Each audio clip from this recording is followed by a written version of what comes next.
Long before the arrival of European explorers and settlers, the land now known as the United States was home to millions of indigenous people. These Native American societies were diverse, complex, and deeply rooted in their environments. From the towering totem poles of the Pacific Northwest to the massive mound cities of the Mississippi River Valley, indigenous civilizations had developed rich cultures, spiritual systems, and trading networks that spanned the continent. In the Southwest, the ancestral Puebloans built cliff dwellings and multi-story structures made of stone and adobe. They thrived through irrigation systems and intricate farming in an arid desert landscape. Farther east in present-day Ohio and Illinois, the Hopewell and Mississippian cultures built massive earth mounds and organized large urban settlements such as Cahokia, once the largest city in North America, north of Mexico, with a population that may have rivaled London at the time. Along the Atlantic coast, Algonquian and Iroquoian-speaking peoples lived in woodlands, growing maize, beans, and squash while hunting game and fishing in rivers and oceans. Each tribe had its own language, belief systems, and governance.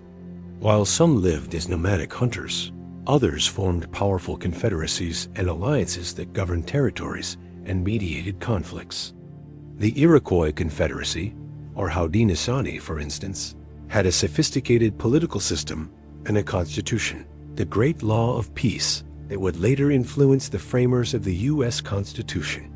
This vast network of civilizations, however, was largely unknown to Europe until the late 15th century. The age of exploration, driven by a desire for trade, wealth, and expansion, brought European explorers to the shores of the New World. Christopher Columbus' voyage in 1492, although he never set foot on the land that would become the United States, triggered a wave of exploration and colonization. Spanish explorers such as Hernando de Soto and Francisco Vázquez de Coronado roamed the American South and West, searching for gold and glory, often clashing violently with native populations. In 1565, the Spanish founded St. Augustine in Florida, the oldest continuously inhabited European settlement in what is now the U.S. Meanwhile, the French began exploring and settling the Mississippi River region and the Great Lakes, establishing trading posts and alliances with indigenous nations, especially in the fur trade. The French presence was especially strong in areas that would become modern-day Canada and parts of the Midwest, such as Michigan and Illinois. The English, who would ultimately become the dominant colonial power in North America, were slower to establish permanent colonies. Early attempts, like the Roanoke colony in the 1580s, ended in mysterious failure. It wasn't until 1607 that the English succeeded in establishing Jamestown in Virginia. Backed by the Virginia Company, Jamestown became the first permanent English settlement in North America. The colonists faced harsh conditions, famine, disease, and conflict with the local Powhatan Confederacy. Only through the leadership of figures like Captain John Smith and assistance from Native Americans, Pocahontas, did the settlement survive its early years.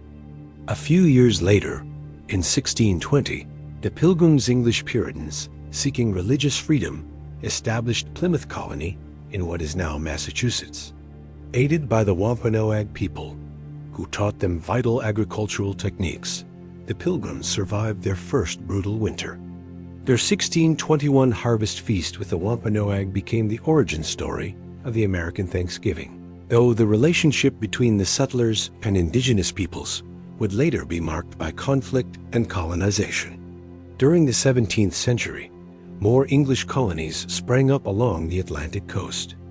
The Massachusetts Bay Colony, established by Puritans in 1630, quickly became a major population center. Colonies like Rhode Island and Connecticut offered new religious freedoms, while Maryland was founded as a haven for English Catholics. The Carolinas and Georgia were later established as proprietary colonies, often with economic motives focused on cash crops like tobacco, rice, and indigo. Meanwhile, New York began as a Dutch colony known as New Amsterdam, before being taken by the English in 1664. Each colony had its own unique structure, climate, and economy, but they shared common themes: exploitation of natural resources, reliance on labor, especially indentured servants, and later, enslaved Africans, and often violent displacement of indigenous peoples.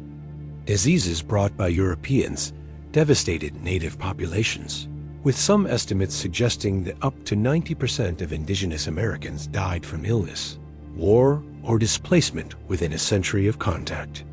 By the end of the 1600s, 13 distinct English colonies were forming along the Atlantic coast. While they remained politically tied to the British Crown, these colonies began developing their own identities, customs, and ideas. Town meetings, local governance, and religious congregations fostered a spirit of self-determination. Yet, life in the colonies was also harsh. Labor was grueling, infant mortality was high, and relations with Native Americans were often marked by war and mistrust. Despite these hardships, the seeds of a new nation were being sown. A growing population of settlers, increased economic independence, and a mix of cultures: European, Native American, and African began shaping the identity of what would eventually become the United States of America.